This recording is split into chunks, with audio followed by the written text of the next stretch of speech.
Well, it's been a journey, but we're finally getting to the book of 3 John. But what is the context of it? Let's talk about that today on the Midweek Move.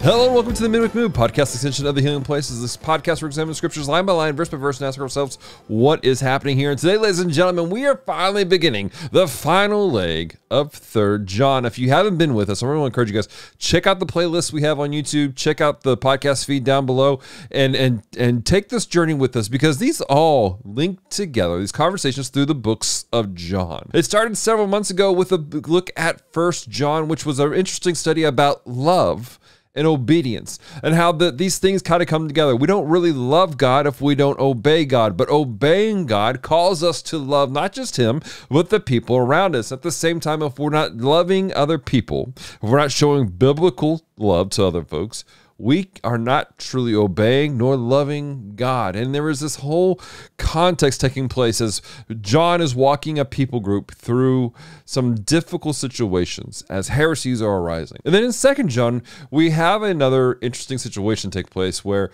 he is speaking to that same community, that same body, and he's going, look, there are some people who have some very dangerous, some false teachings that are going to hinder you. They're going to cause problems for the body. You don't need to give them a platform. You don't need to be allowing them to speak into the community as a whole because of what they're doing. And he's teaching the leadership about responsibility. This book, however, is to a different situation taking place within the same community, connected to that same situation, though. And what is happening is you have a small body of believers where there is a leader who John describes as caring about himself for the most part. He's a prideful individual for some reason. For some reason, he has a vendetta. He has something against the Apostle John, and he sees himself as higher than. So therefore, if anybody comes, being a representative of John, somebody who has sat underneath John, he shoves them away. They don't want anything to do with John. And we're not sure why. We're not sure what's taking place there in there. So what's happening is John's writing to another leader in that same house church, a guy named Gaius. And he's going, hey, look, Gaius, you've done some amazing things. You have been a faithful servant, and I commend you. I lift you up as a brother in the faith for being fair and for being righteous and doing the correct thing.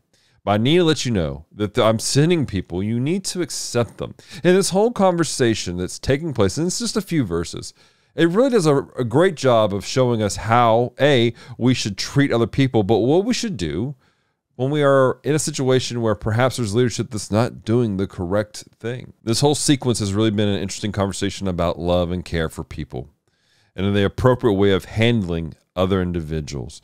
And we're going to be diving deep into this conversation over the next couple of weeks. And I want to encourage you guys to be ready to listen. Look at yourself, examine yourself. How are you receiving other brothers and sisters in the faith? How are you maybe not? Maybe do you need to change some things in your heart? It seems small. It seems very simple going over these just few verses of a book. But I want to encourage you guys. This is important. Reading this one letter, it's important. Why? Because God put it here. And it does. It dictates. It shows us an example of how to handle things. And honestly, in today's world, we need that. We need to learn how to respond to each other in an appropriate and biblical manner, a way that is marked with love and grace as we help each other to walk this path that God has for us. I want to encourage you guys, grab your favorite Bible, grab some notebooks, get ready to take some notes over the next couple of weeks. And while you're at it, reach out to us. Email us, mediahub@thbshreveport.com, comment on our Facebook page, reach out to us and let us know how these have encouraged you, how they've challenged you, and how we can pray with you, how we can help you to take your next step with God. Until next time, have a great week.